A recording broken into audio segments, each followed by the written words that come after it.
the chief priests and the legal experts were looking for a way to kill Jesus.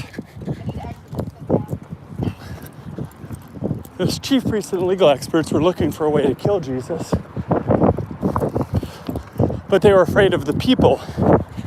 Then Satan entered Judas Iscariot, and he went out and discussed with the chief priests and the officers of the temple guard how he could hand Jesus over to them. They were delighted and arranged payment for him. He agreed and began looking for an opportunity to hand Jesus over to them, a time when the crowds would be absent. The day of unleavened bread arrived when the Passover had to be sacrificed. Jesus sent Peter and John with this task: go and prepare for us to eat the Passover meal. They said to him, where do you want us to prepare it? He replied, when you enter the city, a man carrying a water jar will meet you. Follow him to the house he enters. Say to the owner of the house, the teacher says to you, where is the guest room where I can eat the Passover with my disciples? He will show you a large upstairs room already furnished. Make preparations there. They went and found everything just as he told them, and they prepared the Passover meal. When the time came, Jesus took his place at the table, and his disciples joined him. And his apostles joined him. And he said to them, I've earnestly desired to eat this Passover with you before I suffer. I tell you, I won't eat it until it is fulfilled in God's kingdom. After taking a cup and giving thanks, he said, take this and share it among yourselves. I tell you that from now on, I won't drink from the fruit of the vine until God's kingdom has come. After taking the bread and giving thanks, he broke it and said, this is my body. He broke it and gave it to them, saying, this is my body, which is given for you. Do this in remembrance of me. After taking, in the same way, he took the cup after the meal and said, this cup is the new covenant by my blood, which is given for you. Do this in remembrance of me. Which is poured out for you. But look, my betrayer is with me. His hand is on this table. The human one goes just as it has been determined. But how terrible it is for that person who betrays him. They began to argue among themselves about which of them it could possibly be who would do this. An argument broke out among the disciples over which one of them was the greatest. Sorry. Thanks. But Jesus said to them, the rulers of the Gentiles, the kings of the Gentiles rule over their subjects, and those in authority over them are called friends of the people. But that's not the way it will be with you. Instead,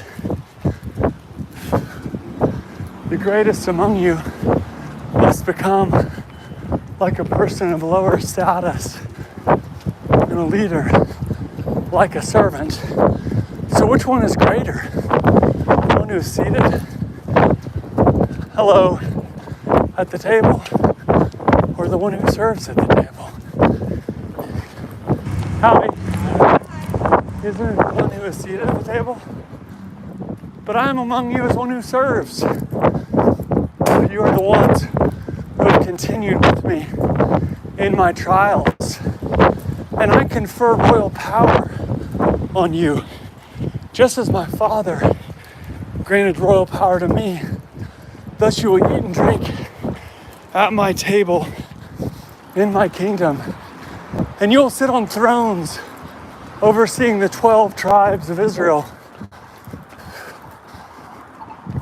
Jesus said to Simon, nope, he didn't say that. Simon, Simon, look, Satan has asserted the right to sift you all like wheat.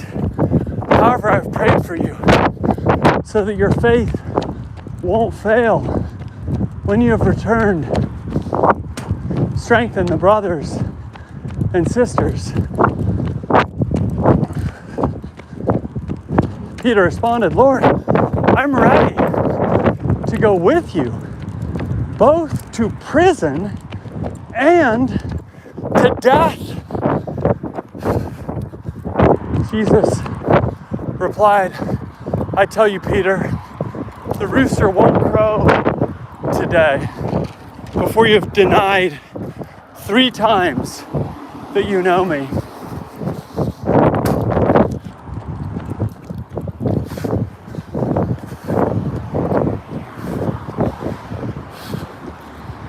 Jesus said to them, when I sent you out without a wallet, bag, or sandals, you didn't lack anything, did you? They said nothing. But now, whoever has a wallet must take it, and likewise a bag. And those who don't own a sword must sell their clothes and buy one. I tell you that this scripture must be fulfilled in relation to me. And he was counted among the criminals. Indeed, what's written about me is nearing completion. They said to him, Lord, look, here are 2 swords. He replied, enough of that.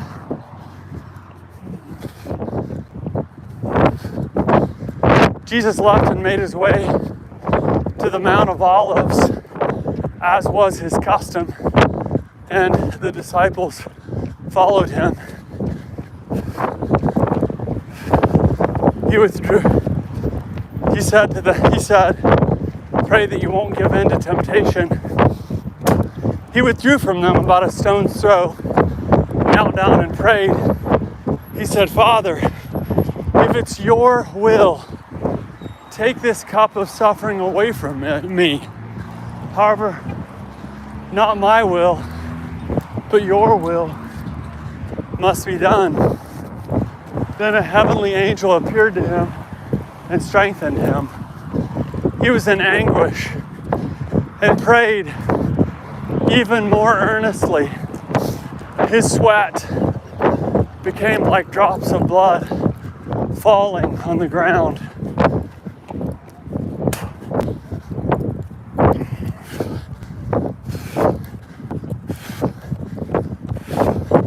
When he got up from praying, he went to the disciples.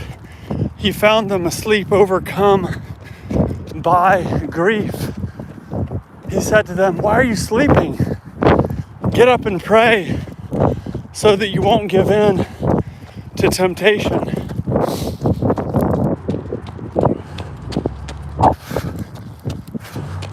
While Jesus was still speaking, a crowd appeared, and the one called Judas, one of the 12, was leading him. He approached Jesus, was leading them. He approached Jesus to kiss him. Jesus said to him, Judas, would you betray the human one with a kiss? When those around him recognized what was about to happen, they said, Lord, should we fight with our swords?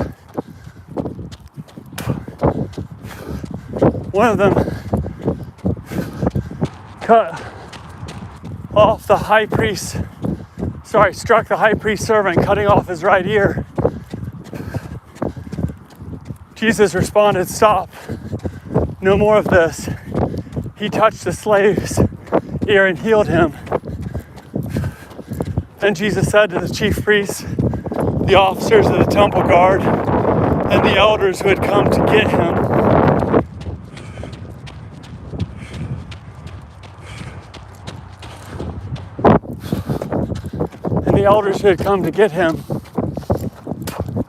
have you come with swords and clubs to arrest me, as though I were a thief? Day after day, I was with you in the temple. But this is your time when darkness rules. As they led Jesus away, they took him, after they arrested Jesus, they led him to the high priest's house. Peter followed from a distance. When they lit a fire and sat down together, Peter sat among them.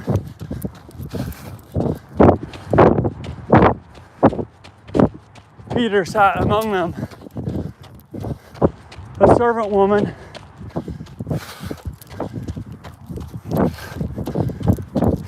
while he was sitting there, a servant woman saw him sitting in the firelight. She stared at him and said, "This man was with him too." But Peter said, "Woman, I don't know him." A little while later, someone else saw him and said, "You're one of them too." But Peter said, "Man, I'm not." An hour or so later, someone else insisted, "This man must have been with him because he's a Galilean too." Peter responded, "Man, I don't know what you're talking about." At that very moment, while he was still speaking, a rooster crowed. The Lord turned and looked straight at Peter, and Peter remembered the Lord's words, "Before a rooster crows today, you will deny me 3 times." And Peter went out and cried uncontrollably.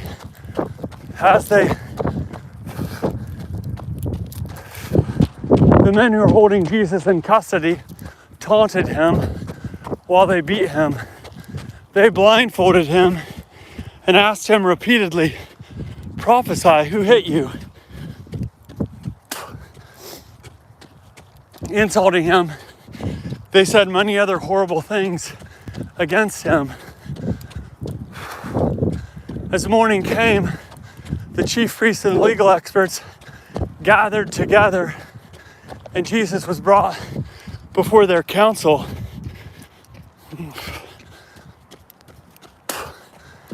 They said, "If you are the Christ, tell us."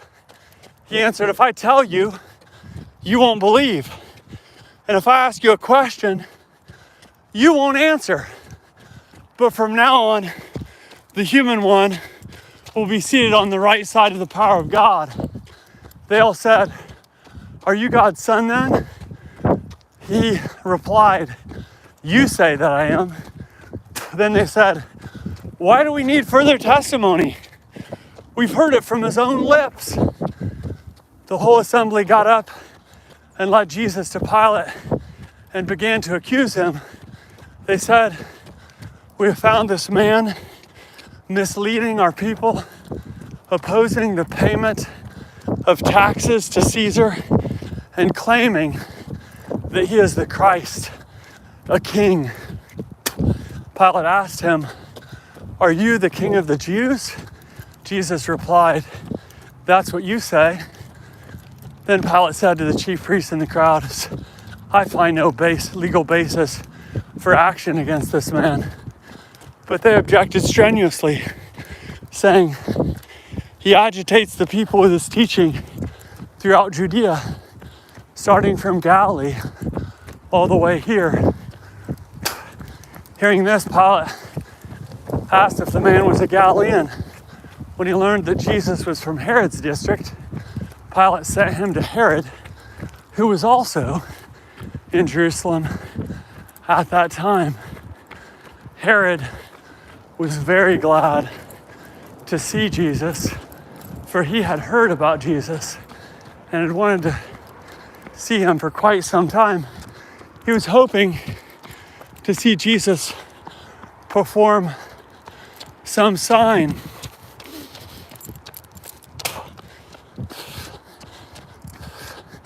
Herod questioned Jesus at length, but Jesus didn't respond to him.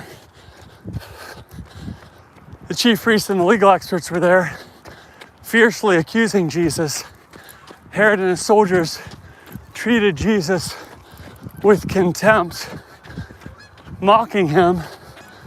Herod mocked him by dressing him up in elegant clothes and sending him back to Pilate. Pilate and Herod became friends with each other that day. Before this, they had been enemies.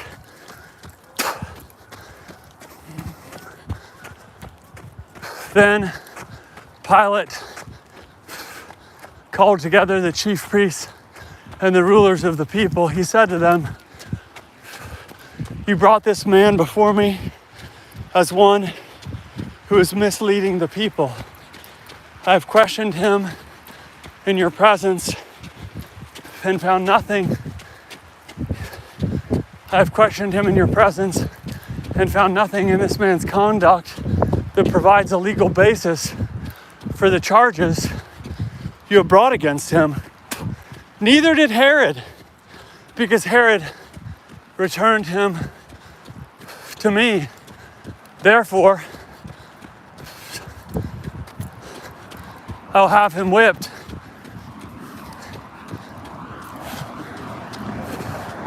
Herod returned him to me. He's done nothing that deserves death. Therefore, I'll have him whipped and let him go. But with one voice, they shouted, "Away with this man. Release Barabbas to us." Barabbas had been thrown into prison because of a riot that had occurred in the city and for murder. Pilate addressed them again because he wanted to release Jesus. They kept shouting, "Crucify him, crucify him." For the third time, Pilate said to them, "Why? What wrong has he done? I found no basis for the death penalty in his case. Therefore, I will have him whipped, then let him go." But they were adamant, shouting their demand that Jesus be crucified. Their voices won out. Pilate issued his decision to grant their request. He released the one they asked for, the one who had been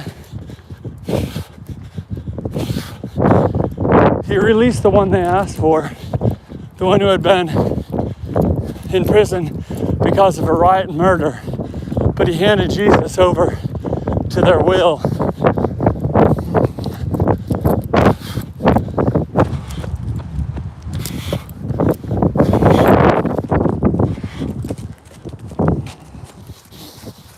But he handed Jesus over to their will.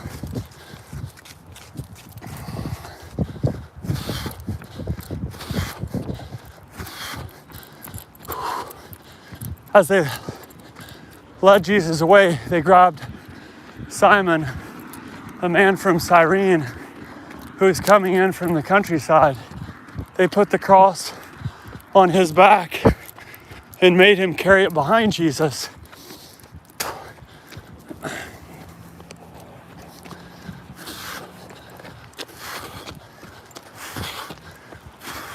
A huge crowd of people followed Jesus, including women who were mourning and wailing for him. Jesus turned to the women and said to them, "Daughters of Jerusalem, don't cry for me. Rather, cry for yourselves and for your children. The time will come when they will say, 'Happier those who are unable to become pregnant, the wombs that never gave birth, and the breasts that never nursed a child.' If they do these things while the tree is green, what will happen when it is dry?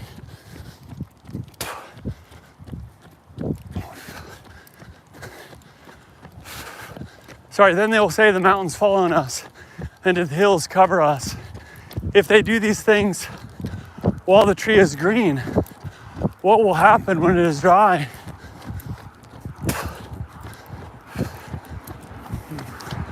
They also led 2 other criminals to be executed with Jesus. When they arrived at the place called the Skull, they crucified him along with the criminals, one on his right and the other on his left. Jesus said, "Father, forgive them, for they don't know what they're doing." They drew lots as a way of dividing up his clothing. The people were standing around watching, but the leaders sneered at him, saying, "He saved others. Let him save himself. If he really is the Christ from God, the chosen one." The soldiers also mocked him. They came up to him, offering sour wine and saying, "If you really are the King of the Jews, save yourself." Above his head was a notice of the formal charge against him. "This is the King of the Jews."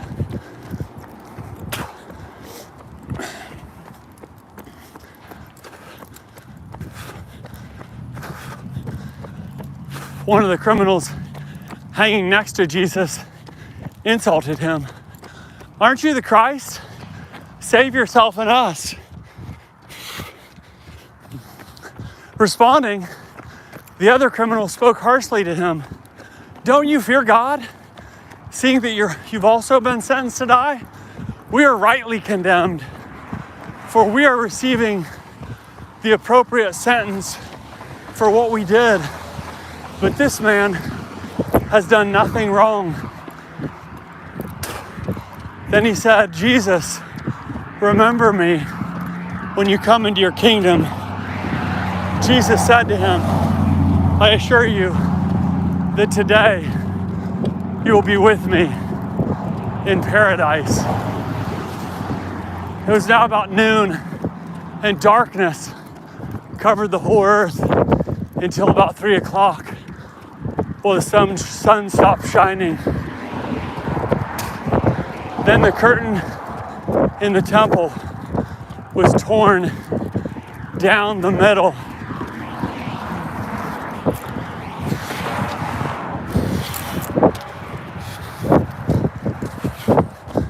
Crying out in a loud voice, Jesus said, "Father, into your hands I entrust my life."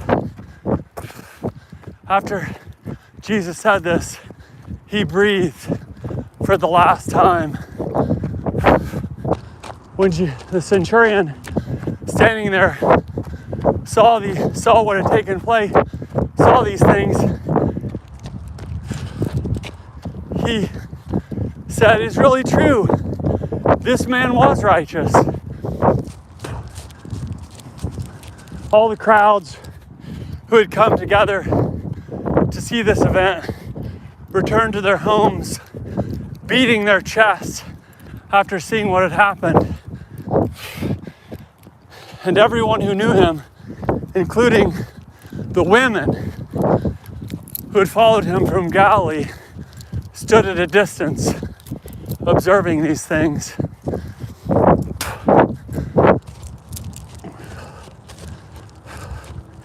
Now there was a man named Joseph who was a member of the council. He was a good and righteous man. He hadn't agreed with the plan and actions of the council. He was eagerly anticipating the restoration of Israel.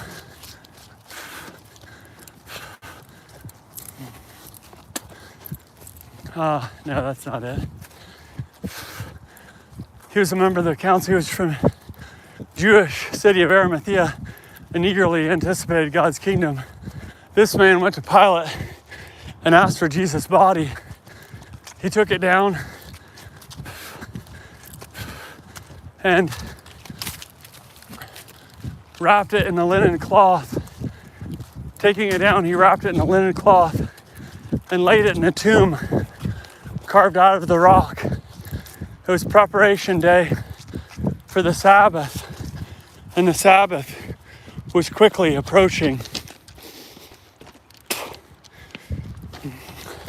The women who had come with Jesus to Galilee, from Galilee, followed Joseph. They saw the tomb and how Jesus' body was laid in it, then went away and prepared fragrant spices and perfumed oils. They rested on Shabbat according to their custom. On the first, very early in the morning, on the first day of the week, the women went to the tomb bringing the fragrant spices they had prepared. They found the stone rolled away from the tomb. But when they went in, they didn't find Jesus' body. They didn't know what to make of this. Suddenly, two men in white robes stood next to them. The women were frightened and bowed their faces toward the ground. But the men said to them, "Why do you look for the living among the dead? He isn't here, but has risen, been raised. Remember what he told you while he was still in Galilee, that the human one must be handed over to sinners, be crucified, and on the third day rise again." Then they remembered his words.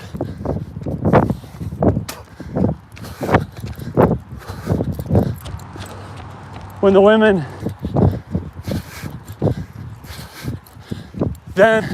returned from the tomb and reported all these things to the 11 and all the others. It was Mary Magdalene, Mary the mother. It was Mary Magdalene, Mary the mother of Joseph.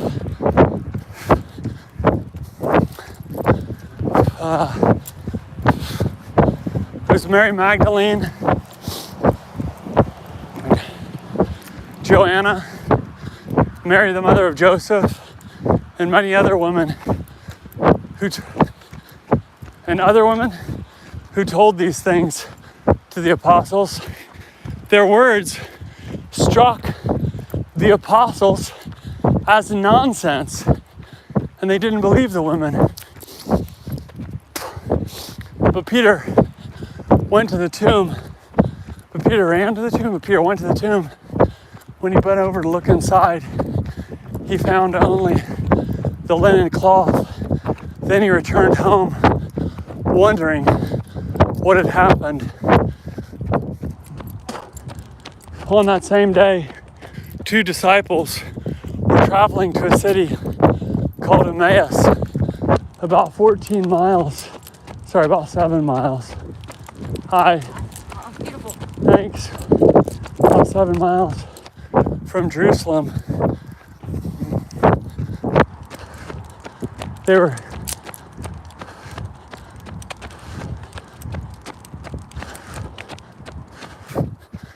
were discussing the things that had happened. They were talking about what had happened. While they were discussing these things, Jesus himself arrived and joined them on their journey. They were prevented from recognizing him. They were prevented from recognizing him. He said to them, "What are you talking about as you walk along?" They stopped, their faces downcast. The one named Cleopas replied, "Are you the only visitor to Jerusalem who is unaware of the things that have taken place there over the last few days? He said to them, "What things?" They said to him, "The things about Jesus of Nazareth. Because of his powerful words and mighty deeds, he was recognized by God and all the people as a prophet. But our chief priests and our rulers handed him over to be sentenced to death, and they executed him. We had hoped that he was the one who would redeem Israel. All these things happened 3 days ago, but there's more. Some women from our group have left us stunned. They went to the tomb early this morning and didn't find his body. They came to us saying they had even seen a vision of angels who told them he is alive. Some of those who were with us went to the tomb and found things just as the women said. They didn't see him. Then Jesus said to them, "You foolish people, your dull minds keep you from believing all that the prophets talked about. Wasn't it necessary for the Christ to suffer these things and then enter into his glory?" Then he interpreted for them the things written about himself in all the scriptures, starting from Moses and going through all the prophets.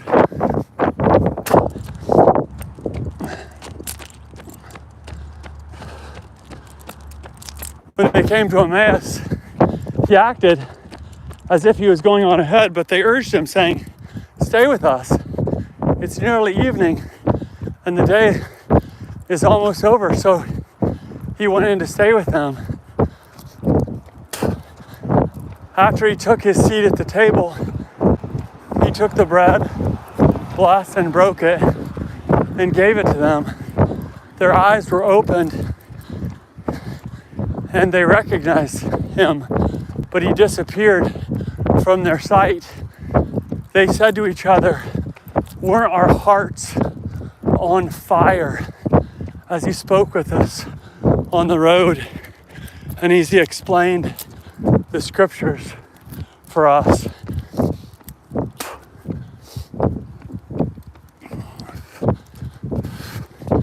And as he explained the scriptures to us, they got up right then and returned to Jerusalem. They found the 11 and their companions gathered together. They were saying, "The Lord really has risen." He appeared to Simon. Then the two disciples described what had happened along the road and how Jesus was made known to them as he broke the bread. While they were saying these things, Jesus himself arrived while they were saying these things, Jesus himself stood among them and said, "Peace be with you." They were terrified and afraid. They thought they were seeing a ghost. He said to them, "Why are you startled? Why are doubts arising in your hearts? Look at my hands and my feet. It's really me. Touch me and see, for a ghost doesn't have flesh and bones like you see I have." As he said this, he showed them his hands and feet. Because they were wondering and questioning in the midst of their happiness, he said to them, "Do you have anything to eat?" They gave him a piece of baked fish. Taking it, he ate it in front of them. Jesus said to them, "These are my words that I spoke to you while I was with you. that everything written about me in the law of Moses, the prophets, and the Psalms must be fulfilled. Then he opened their minds to understand the scriptures. Jesus said, this is what is written. The Christ will suffer and rise from the dead on the third day, and a change of heart and life for the forgiveness of sins must be preached in his name to all nations, beginning in Jerusalem. You are witnesses of these things. Look, I'm sending to you what my Father promised, but you are to stay in the city until you have been furnished with heavenly power.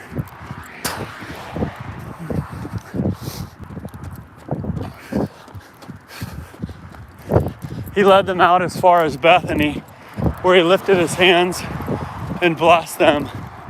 As he blessed them, he left them and was taken up to heaven. They worshiped him, and returned to Jerusalem, overwhelmed with joy. And they were continuously in the temple, praising God.